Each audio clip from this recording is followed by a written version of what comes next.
اعوذ باللہ من الشیطان الرجیم بسم اللہ الرحمن الرحیم۔ طلاق دو بار ہے، پھر یا تو سیدھی طرح عورت کو روک لیا جائے یا بھلے طریقے سے اس کو رخصت کر دیا جائے۔ اس مختصر سی آیت میں ایک بہت بڑی معاشرتی خرابی کو جو عرب جاہلیت میں رائج تھی اصلاح کی گئی ہے۔ عرب میں قاعدہ یہ تھا کہ ایک شخص اپنی بیوی کو بے حد و حساب طلاق دینے کا مجاز تھا۔ جس عورت سے اس کا شوہر بگڑ جاتا اس کو وہ بار بار طلاق دے کر رجوع کرتا رہتا تھا تاکہ نہ تو وہ غریب اس کے ساتھ بس ہی سکے اور نہ اس سے آزاد ہو کر کسی اور سے نکاح ہی کر سکے۔ قرآن مجید کی یہ آیت اسی ظلم کا دروازہ بند کرتی ہے۔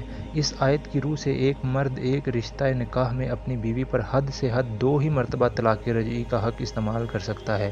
جو شخص اپنی منکوحہ کو 2 مرتبہ طلاق دے کر اس سے رجوع کر چکا ہو وہ اپنی عمر میں جب کبھی اس کو تیسری بار طلاق دے گا عورت اس سے مستقل طور پر جدا ہو جائے گی۔ طلاق کا صحیح طریقہ جو قرآن و حدیث سے معلوم ہوتا ہے یہ ہے کہ عورت کو حالت طہر میں 1 مرتبہ طلاق دی جائے۔ اگر جھگڑا ایسے زمانے میں ہوا ہو جب کہ عورت ایام ماہواری میں ہو تو اسی وقت طلاق دے بیٹھنا درست نہیں ہے، بلکہ ایام سے اس کے فارغ ہونے کا انتظار کرنا چاہیے۔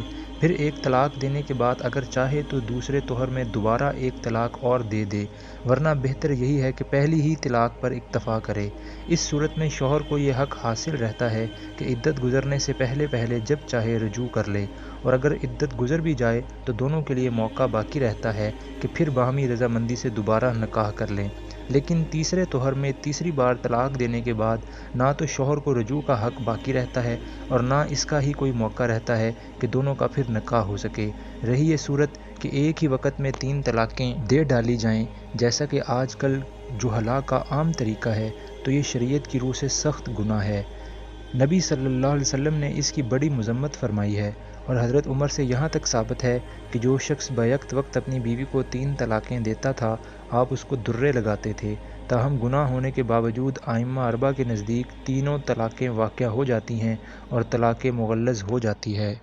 اور رخصت کرتے ہوئے ایسا کرنا تمہارے لیے جائز نہیں ہے کہ جو کچھ تم انہیں دے چکے ہو اس میں سے کچھ واپس لے لو۔ یعنی مہر اور وہ زیور اور کپڑے وغیرہ جو شوہر اپنی بیوی کو دے چکا ہو ان میں سے کوئی چیز بھی واپس مانگنے کا اسے حق نہیں ہے۔ یہ بات ویسے بھی اسلام کے اخلاقی اصولوں کی ضد ہے کہ کوئی شخص کسی ایسی چیز کو جسے وہ دوسرے شخص کو ہبہ یا ہدیہ و تحفہ کے طور پر دے چکا ہو واپس مانگے۔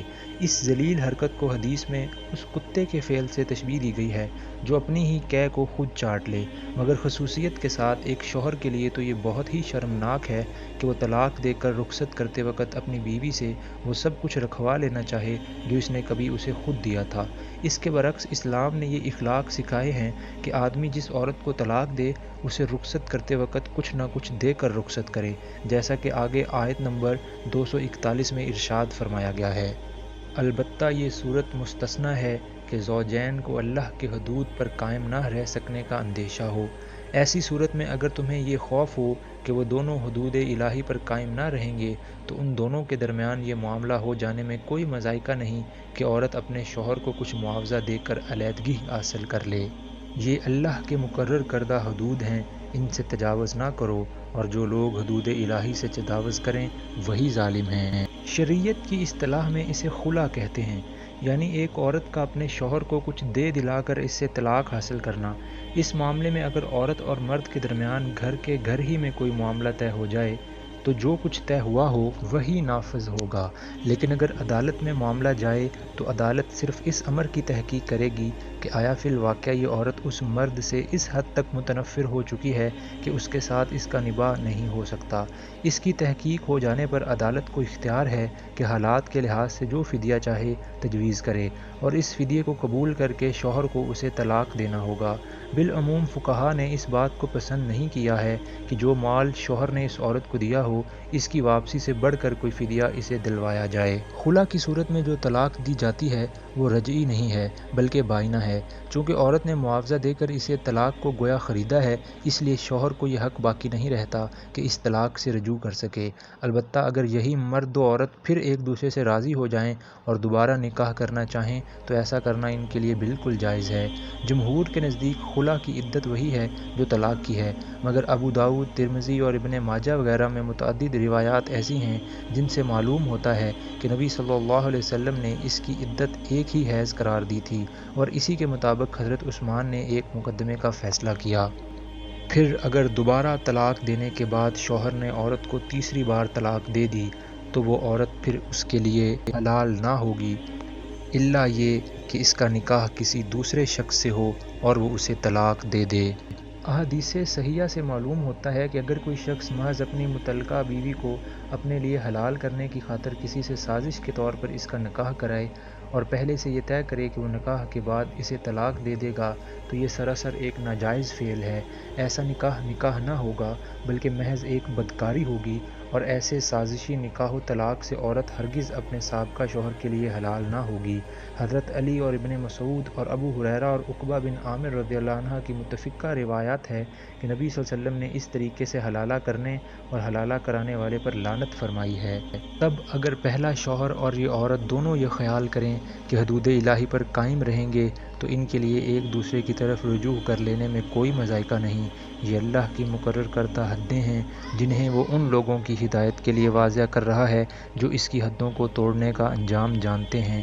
اور جب تم عورتوں کو طلاق دے دو اور ان کی عدت پوری ہونے کو آ جائے تو یا بھلے طریقے سے انہیں روک لو یا بھلے طریقے سے رخصت کر دو، محض ستانے کی خاطر انہیں نہ روک کے رکھنا کہ یہ زیادتی ہوگی، اور جو ایسا کرے گا وہ در حقیقت آپ اپنے ہی اوپر ظلم کرے گا۔ یعنی ایسا کرنا درست نہیں ہے کہ ایک شخص اپنی بیوی کو طلاق دے اور عدت گزرنے سے پہلے محض اس لیے رجوع کر لے کہ اسے پھر ستانے اور دگ کرنے کا موقع ہاتھ آ جائے۔ اللہ تعالیٰ ہدایت فرماتا ہے کہ رجوع کرتے ہو تو اس نیت سے کرو کہ اب حسن سلوک سے رہنا ہے، ورنہ بہتر یہ ہے کہ شریفانہ طریقے سے رخصت کر دو۔ اللہ کی آیات کا کھیل نہ بناؤ، بھول نہ جاؤ کہ اللہ نے کس نعمت عظمیٰ سے تمہیں سرفراز کیا ہے۔ وہ تمہیں نصیحت کرتا ہے کہ جو کتاب اور حکمت اس نے تم پر نازل کی ہے اس کا احترام ملحوظ رکھو۔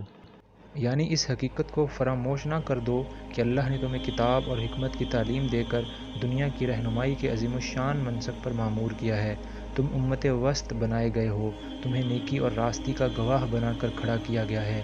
تمہارا یہ کام نہیں ہے کہ ہیلہ بازیوں سے آیات الہی کا کھیل بناؤ، قانون کے الفاظ سے روح قانون کے خلاف ناجائز فائدے اٹھاؤ اور دنیا کو راہ راست دکھانے کے بجائے خود اپنے گھروں میں ظالم اور بدرہ بن کر رہو۔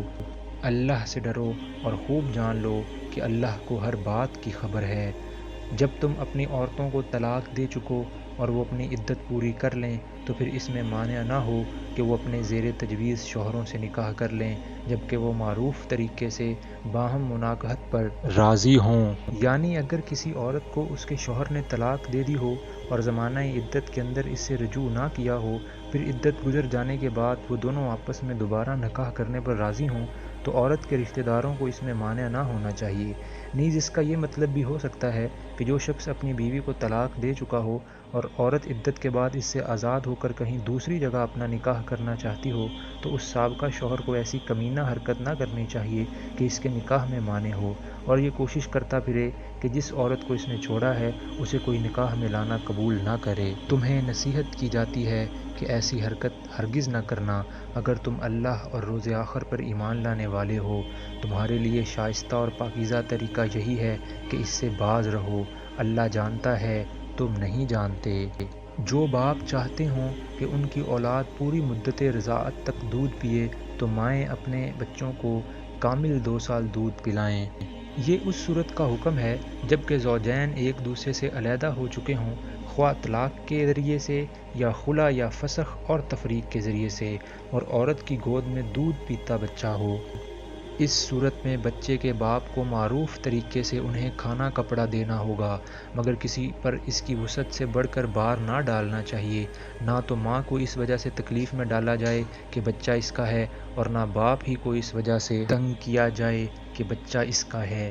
دودھ پلانے والی کا یہ حق جیسا بچے کے باپ پر ہے ویسا ہی اس کے وارث پر بھی ہے۔ یعنی اگر باپ مر جائے تو جو اس کی جگہ بچے کا ولی ہو اسے یہ حق ادا کرنا ہوگا۔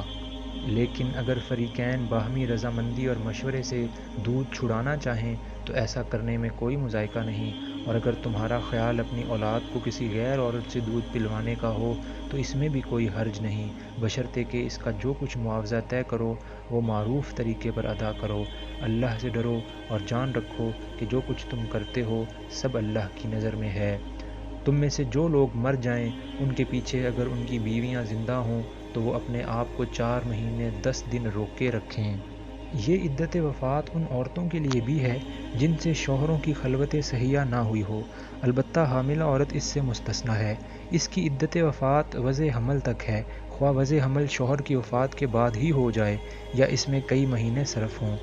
اپنے آپ کو روکے رکھیں سے مراد صرف یہی نہیں ہے کہ وہ اس مدت میں نکاح نہ کریں، بلکہ اس سے مراد اپنے آپ کو زینت سے بھی روکے رکھنا ہے۔ چنانچہ احادیث میں واضح طور پر یہ احکام ملتے ہیں کہ زمانہ عدت میں عورت کو رنگین کپڑے اور زیور پہننے سے، مہندی اور سرما اور خوشبو اور خضاب لگانے سے اور بالوں کی آرائش سے پرہیز کرنا چاہیے۔